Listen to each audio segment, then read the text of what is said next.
Baik, kemudian untuk mediasi perkara gugatan di pengadilan itu biasanya Pak dilakukan pada tahapan yang seperti apa Pak? Maksudnya sebelum persidangan itu dilakukan atau di pertengahan atau bagaimana? Jadi mediasi itu kan pas sidang pertama pastinya. Karena kan di perma kan memang dijelaskan yang tentang mediasi itu ketika pihak berperkara dua-duanya datang.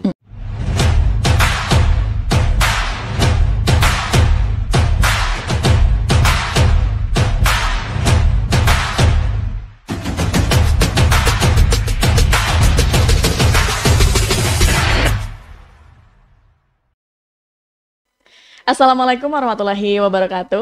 Halo Sobat Peradilan, berjumpa lagi dengan saya Kiki di acara Pas Talk, Pengadilan Agama Sukamara Talk. Tentunya di episode kali ini saya ditemani oleh narasumber yang luar biasa dan istimewa. Selamat siang Bapak. Selamat siang, Mbak. Saya ditemani oleh Yang Mulia Hakim Pengadilan Agama Sukamara, Bapak Adeng Septi Irawan SH. Mungkin sahabat peradilan sudah tidak asing dengan beliau karena beliau ini sudah pernah mengisi di episode podcast sebelum-sebelumnya ya Pak ya. Ya, betul. Baik, jadi beliau ini merupakan hakim pratama muda di Pengadilan Agama Sukamara, yang mana beliau ini merupakan alumni dari Fakultas Syariah dan Hukum UIN Sunan Ampel Surabaya. Ya. Itu pada tahun 2016. Sehat ya Pak hari ini Pak? Alhamdulillah sehat. Kita hari ini akan berbincang-bincang nih Pak terkait dengan mediasi di pengadilan. Oh iya. Baik, kalau orang mendengar kata mediasi mungkin cukup tidak asing ya Pak ya, bisa dipahami secara umum. Tapi bagaimana Pak dengan mediasi perkara gugatan di pengadilan agama? Mungkin Bapak boleh menjelaskan sedikit. Sebenarnya ya, saya awali dulu ya. Mediasi itu kan setiap orang kan pasti tahu namanya. Mediasi itu kan perundingan lah, seperti itu kan. Nah, tapi perundingan yang seperti apa gitu kan yang harus kita pahami gitu kan. Karena nggak semua perundingan itu disebut mediasi. Nah, kayak konferensi itu kan bisa disebut perundingan juga, tapi dia bukan mediasi gitu.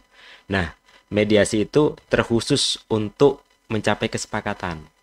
Jadi kita di sini lebih fokus kepada yang di dalam pengadilan itu sendiri, yakni Perma nomor 1 tahun 2016. Jadi di situ menjelaskan tentang prosedur mediasi di pengadilan. Maknanya apa? Maknanya adalah mediasi itu adalah bentuk suatu perundingan lah antara para pihak untuk mencapai kesepakatan bersama dengan dibantu oleh seorang mediator. Jadi kesepakatan itu dibentuk oleh para pihak itu sendiri dengan dibantu oleh mediator. Seperti itu. Baik, kemudian untuk mediasi perkara gugatan di pengadilan itu biasanya Pak dilakukan pada tahapan yang seperti apa Pak? Maksudnya sebelum persidangan itu dilakukan atau di pertengahan atau bagaimana? Jadi mediasi itu kan pas sidang pertama pastinya. Karena kan di perma kan memang dijelaskan yang tentang mediasi itu ketika pihak berperkara dua-duanya datang. Jadi pihak penggugat atau tergugat atau pemohon atau termohon ya, dalam perkara gugatan itu datang, maka di situ dilakukan dulu semacam penjelasan lah oleh majelis hakim pemeriksa perkara. Sebenarnya apa sih mediasi itu kan seperti itu. Nah, ini ketika tidak dilakukan oleh majelis hakim pemeriksa perkara di dalam pasal 3 ayat 3 itu kan di Perma 1 tahun 2016 itu apabila hakim pemeriksa perkara tidak memberikan atau memerintahkan para pihak untuk mediasi, maka majelis hakim pemeriksa perkara itu melanggar peraturan perundang-undangan tentang mediasi. Dan apabila itu nanti diajukan upaya hukum banding, kasasi dan seterusnya, bisa saja nanti majelis hakim di tingkat banding dan di tingkat kasasi akan memberikan lah atau membuat putusan sela untuk memerintahkan kepada hakim pemeriksa perkara di tingkat pertama untuk memeriksa atau memediasi ulang seperti itu kalau nggak ada mediasi. Jadi itu sangat krusial. Jadi hukumnya sangat wajib ya. Jadi kalau fardu ain lah seperti itu ya.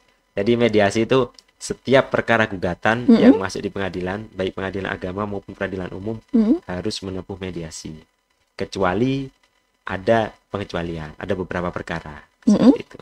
Baik, baik Pak. Nah, Kemudian bagaimana hukumnya Pak untuk melaksanakan mediasi bagi para pihak dalam perkara gugatan di pengadilan Pak? ya yang tadi itu kan, Mm. jadi pada dasarnya memang wajib fardu ain gitu kan ya. Jadi mediasi itu di sidang pertama pihak P dan T datang, Mm-mm. itu syaratnya ya. Kalau Baik. salah satu nggak datang nggak bisa. Jadi harus bawa pihak penggugat dan tergugat datang semua, Mm-mm. lalu dimediasi. Mm-mm. Kemudian di dalam proses mediasi itu nanti dikasih penjelasan sama majelis seperti itu. Jadi intinya wajib lah seperti itu. Tidak bisa diganggu gugat lagi lah, gitu kan intinya. Kemudian perkara yang tidak adanya mediasi tadi, Hmm. perkara apa saja Pak? Oh gitu. Nah, untuk perkara-perkara yang tidak ada mediasi, ini saya baca di permannya ya. Baik. Yang pertama itu adalah perkara yang sengketa pemeriksaannya itu di persidangan ditentukan dengan tenggang waktu. Mm-mm. Contohnya apa ya? Misalkan kayak ini Pengadilan Hubungan Industrial (PHI), kemudian Pengadilan Pajak dan lain sebagainya ya. Jadi di situ ada tenggang waktu sehingga tidak bisa untuk melakukan mediasi, dan itu diatur dalam Perma tepatnya di pasal 4 ayat 2 seperti itu. Lalu berikutnya apa? Berikutnya itu pemeriksaan sengketa yang pihak penggugat atau tergugatnya tidak hadir. Nah, kalau Verste kan tidak mungkin bisa mediasi, Baik. gitu. Jadi intinya ada perbedaan di situ. Lalu berikutnya adalah kalau ada rekonvensi. Nah, rekonvensi ini gugatan balik. Jadi tidak perlu mediasi lagi. Sama intervensi ketika ada pihak ketiga masuk, tidak ada lagi juga. Berikutnya yang keempat itu manakala sengketa mengenai pencegahan, kemudian penolakan, kemudian pembatalan, dan juga ini isbat atau bahasanya itu pengesahan nikah. Nah, itu tidak bisa juga. Jadi itu ketentuannya ada di pasal 4 ayat 2. Lalu berikutnya adalah perkara yang sebelumnya diupayakan mediasi di luar pengadilan, seperti itu. Oh ya, mediasi di luar pengadilan. Nah, di luar pengadilan itu oleh mediator yang bersertifikat. Nah, seperti itu. Nah, mediator yang bersertifikat itu seperti apa gitu kan ya? Jadi, mediator yang bersertifikat itu telah memediasi para pihak dan hasilnya tidak berhasil. Nah, manakala tidak berhasil, maka itu tidak termasuk hal-hal yang wajib mediasi. Jadi itu dikecualikan kayak gitu. Kecuali berhasil, nanti bisa diajukan di pengadilan meskipun dengan mediator dari luar pengadilan seperti itu.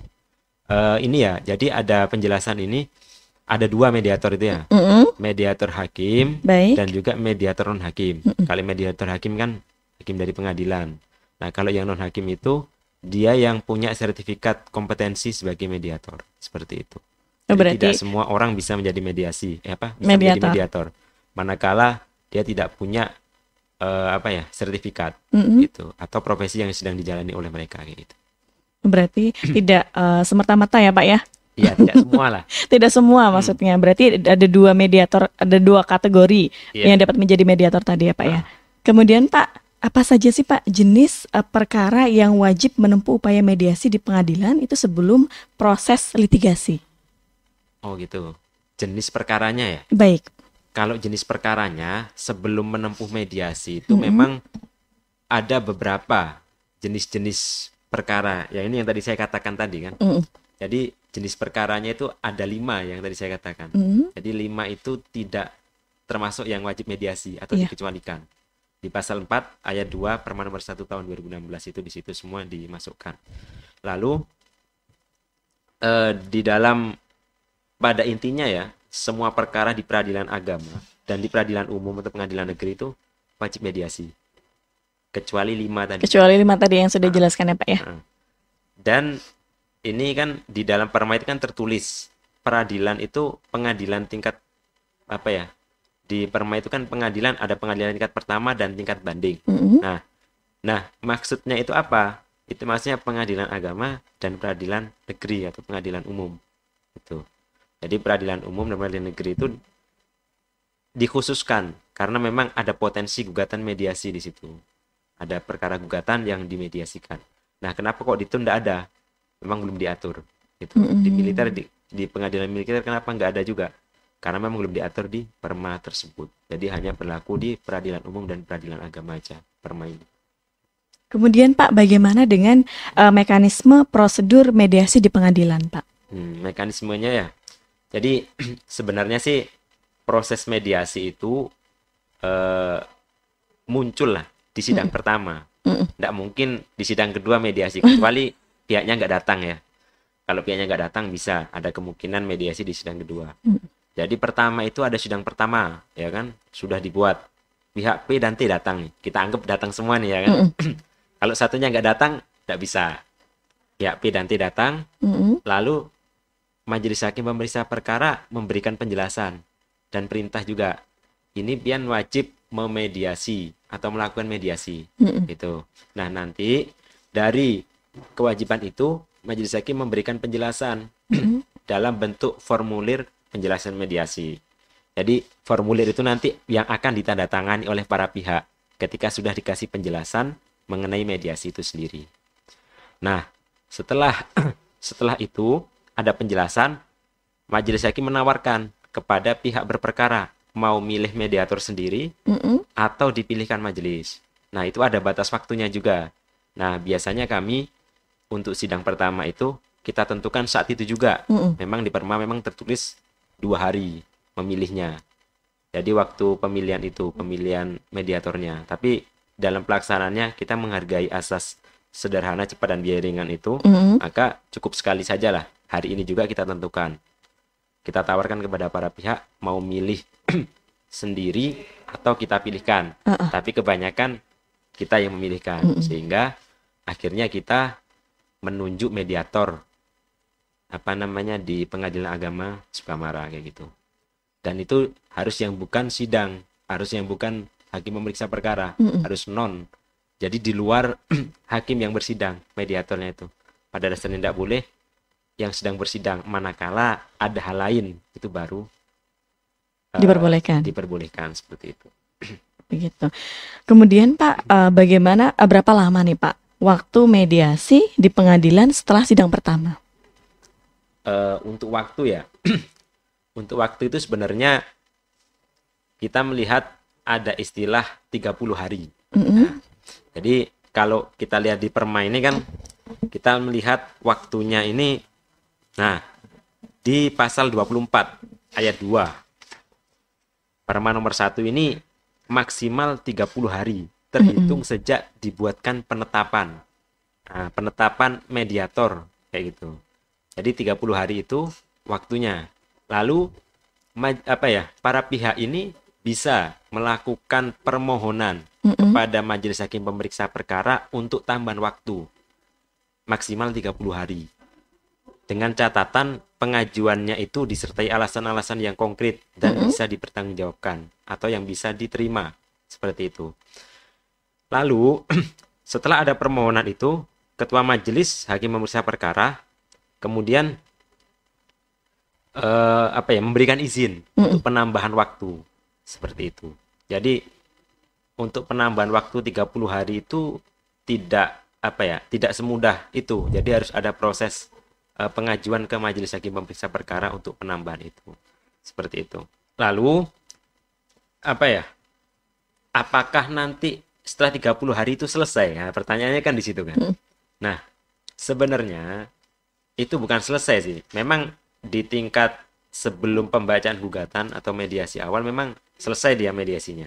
Tapi di tahap pemeriksaan perkara masih ada mediasi lagi, yakni dalam bentuk mediasi sukarela atau perdamaian sukarela bahasanya.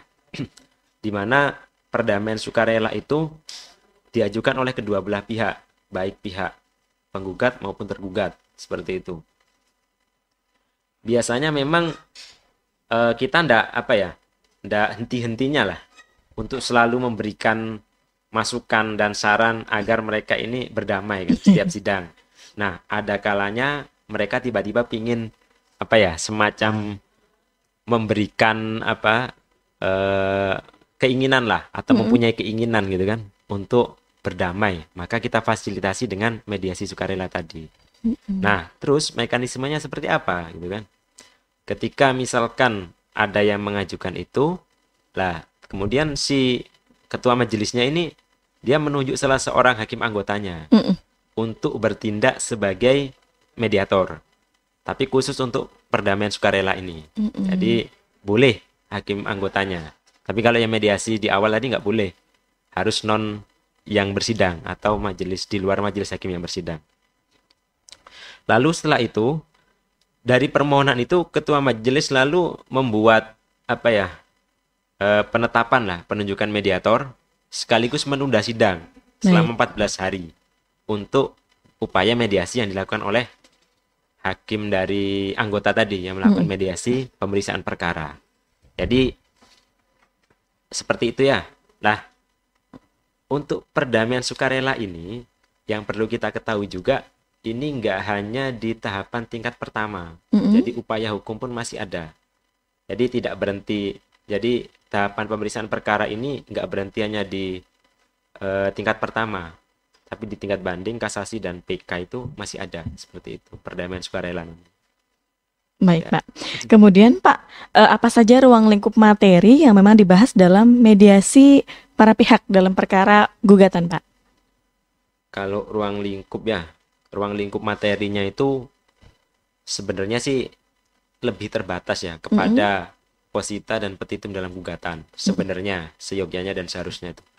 Tapi di situ tidak berlaku mutlak. Baik. Jadi ketika misalkan ada hal yang harus diperbarui dalam surat gugatan atau permohonannya, itu bisa dimasukkan di dalam bagian dari mediasi itu. Jadi tidak hanya di posita dan petitum aja. Jadi dia bisa melebar dari itu bisa. Asalkan masih memiliki korelasi dengan gugatannya. Kan misalkan ini gugatan harta bersama nih. Baik. Ya kan? Tiba-tiba dia menambahkan sesuatu. Nah, manakala masih ada hubungannya dengan harta, tidak masalah. Tapi kalau yang dimasukkan nanti waris misalkan, nah itu nggak boleh karena berbeda berbeda materinya atau berbeda perkaranya. Jadi harus masih punya hubungan atau korelasi seperti itu. Oh begitu ya Pak ya. Kemudian Pak, model kesepakatan apa saja Pak? Kesepakatan perdamaian dalam mediasi di pengadilan. Model ya, bentuk berarti ya. Sebenarnya sih di kita ini kan di Perma kan mengenal 4 jenis hasil ya, hasil mediasi. Pertama itu berhasil seluruhnya, kedua itu berhasil sebagian, dan yang ketiga adalah tidak berhasil, dan yang keempat adalah tidak dapat dilaksanakan. Baik. Itu ada 4.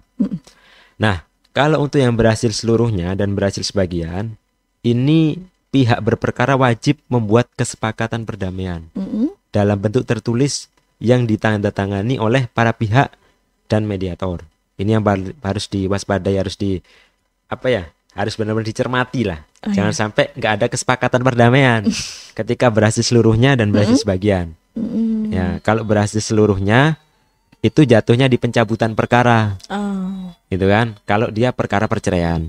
Kalau dia perkara non perceraian, jatuhnya nanti dalam akta perdamaian. Itu. Kalau berhasil sebagian, itu nanti jatuhnya kepada perkara-perkara yang dia bercerai, misalkan. Tapi ada hak-hak istri atau hak anak yang berhasil dimediasikan atau berhasil sebagian. Nah, lalu dari hasil kesepakatan perdamaian itu nanti akan disampaikan secara tertulis kepada hakim pemeriksa perkara untuk kemudian dilampirkan juga kesepakatan perdamaian itu. Jadi nggak hanya hasil mediasi, laporan mediasi aja, tapi ada kesepakatan perdamaian yang dilampirkan di dalam berkas itu, kayak gitu. Nah, lalu apa saja yang perlu diwaspadai ya mengenai ketentuan mediasi atau isi dari hasil kesepakatan perdamaian itu? Jadi isi kesepakatan perdamaian itu harus memiliki syarat-syarat tertentu. Nggak bisa kesepakatan perdamaian itu bebas gitu kan. Saya pengen gini nggak bisa. Yang pertama adalah harus tidak bertentangan. Tidak memuat ketentuan yang bertentangan dengan hukum, ketertiban umum, dan juga kesusilaan. Kemudian berikutnya adalah merugikan pihak ketiga, ini nggak boleh. Dan yang ketiga adalah tidak dapat dilaksanakan. Itu kalau tidak dapat dilaksanakan nggak bisa kayak gitu. Jadi intinya mediasi itu harus benar-benar di luar itu, hasil kesepakatannya itu. Apabila mediasi tidak berhasil, ya kan, atau tidak dapat dilaksanakan itu, apakah sama nanti bikin laporannya? Sama juga, sama kayak berhasil seluruhnya dan berhasil sebagian. Tetap membuat laporan kepada hakim pemeriksa perkara secara tertulis. Jadi hasilnya seperti apa? Disampaikan, kayak gitu. Cuma bedanya nggak ada lampiran kesepakatan perdamaian, kayak gitu. Baik, Pak. Kemudian, Pak, kita tahu bahwa di pengadilan itu ada mediasi secara elektronik. Oh ya, bagaimana yang itu, ya? Pak? Mungkin. Oh, ya. Kalau yang terbaru memang di Perma nomor 3 tahun 2022 ya. Di situ sebenarnya sama sih. Cuma yang membedakan itu adalah adanya teknologi informasi yang membantu atau menunjang pelaksanaan mediasi itu. Nah, dalam bentuk apa gitu kan? Dukungan informasi dan komunikasi itu yang meliputi adalah sarana gitu kan. Kemudian prasarana, kemudian juga SDM, kemudian juga mengenai kondisi mediasi yang memadai seperti itu. Lalu ada beberapa syarat juga ya mediasi elektronik ini. Jadi ada prinsip. Yang pertama adalah prinsip ini kalau saya lihat di Perma ini ada prinsip sukarela. Baik. Kemudian ada prinsip rahasia, efektif, aman, dan akses terjangkau. Ini tepatnya di pasal 2 ayat 1 ya. Jadi itu prinsip utamanya mediasi elektronik itu. Lalu apakah mediasi elektronik ini tanpa persetujuan? Tidak, harus ada persetujuannya. Jadi manakala salah satu pihak tidak bisa atau tidak mau menggunakan sarana elektronik untuk mediasi, maka nggak bisa dilakukan mediasi elektronik. Jadi harus kedua-duanya sepakat melakukan mediasi elektronik. Nah, permohonan mediasi elektronik ini diajukan kepada hakim pemeriksa perkara. Jadi kalau keduanya setuju, misalkan nih pihak P dan T, ini saya mau mediasi elektronik nih, gitu kan? Saya setuju, gitu kan? Kemudian pas waktu ini pelaksanaan mediasi, ternyata ada yang nggak setuju, nggak bisa. Jadi dua-duanya harus setuju, di mana pihak P dan pihak T memohon kepada hakim pemeriksa perkara untuk membuat formulir atau persetujuan untuk mediasi secara elektronik yang ditandatangani oleh para pihak itu dan atau kuasanya. Jadi harus ada formulir persetujuan melakukan mediasi secara elektronik yang dilakukan oleh pihak penggugat dan tergugat dua-duanya. Nah, lalu apakah teknologi informasi dan komunikasi ini termasuk di dalamnya? Itu kan? Sarana dan prasarana. Nah, itu include. Jadi mediasi elektronik ini sebenarnya penjelasan lebih lanjut lah, atau dia leg spesialis lah bahasanya. Ketika ada para pihak yang pingin atau mau melakukan mediasi secara elektronik dengan tidak mengesampingkan perma yang sebelumnya, tapi hanya sarana prasarana saja seperti penggunaan TI dan informasi itu yang lebih bersifat elektronik seperti itu. Biasanya mediasi elektronik ini dilakukan ketika apa, Pak? Maksudnya para pihaknya jauh atau bagaimana, Pak? Kalau mediasi elektronik ini biasanya memang para pihak ini kan kita nggak bisa memastikan juga ya, apakah jauh atau dekat ya, atau sempat atau tidak sempat gitu kan ya. Tapi lebih kepada keinginan dia. Tapi sebisa mungkin memang mediasi elektronik ini salah satunya memfasilitasi bagi mereka yang jauh. Tapi nggak semua yang jauh itu nanti mau gitu kan untuk mediasi elektronik. Kan sebenarnya ini mediasi elektronik ini lebih kepada ada permohonannya gitu. Kalau mediasi secara umum itu tanpa permohonan melekat ya. Tapi kalau mediasi elektronik ini harus ada permohonannya. Kalau dia salah satu nggak mau, nggak bisa. Jadi harus dua-duanya mau mediasi elektronik. Jadi dia ini semacam aturan tambahan lah mengenai mediasi dan bersifat sunnah lah. Kalau yang tadi wajib kan, nah ini sunnah ini. Kalau dia dilakukan nggak apa-apa, kalau dia dilakukan bisa, tapi kalau nggak dilakukan juga nggak apa-apa gitu kan. Tapi cukup membantu ya Pak, misalnya kalau kondisinya memang sangat jauh gitu ya Pak ya, atau berkendala untuk berhadir gitu. Sepertinya kita sudah hampir 30 menit Pak. gitu ya. Bapak memberikan banyak informasi, memberikan banyak ilmu kepada saya dan juga sahabat peradilan di luar sana terkait dengan mediasi di pengadilan. Mungkin nanti akan bertemu lagi di episode-episode berikutnya Bapak Oh ya, terkait siap. dengan topik yang berbeda pula nantinya. Baik, terima kasih banyak Bapak. Iya. Untuk sahabat peradilan, jika masih memiliki banyak pertanyaan terkait dengan mediasi di pengadilan, bisa menghubungi call center Pengadilan Agama Sukamara di 0811 5212 108. Saya Kiki Latifah dan juga Yang Mulia Hakim Ading Septirawan mohon pamit undur diri. Wassalamualaikum warahmatullahi wabarakatuh. Waalaikumsalam warahmatullahi wabarakatuh.